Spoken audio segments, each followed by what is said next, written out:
Hello everyone, welcome back to Social Nerd. I'm back with yet another tutorial video, and in today's video I'll be showing you how you can disable camera on Google Meet. Before starting the tutorial, I'd like to let you know about Google Meet. Google Meet is a video conferencing service from Google. Now, to disable your camera, open up Settings on your phone.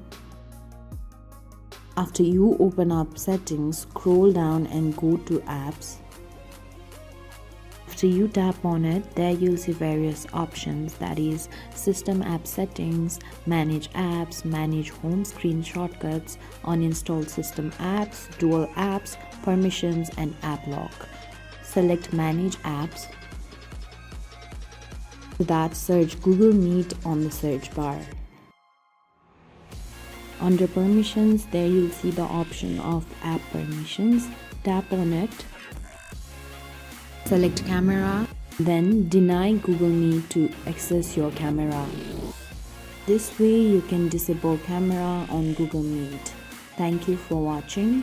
If you like this video, please hit the like button. If you want to see more tutorial videos, hit the subscribe button. And if you have something to say, please leave a comment.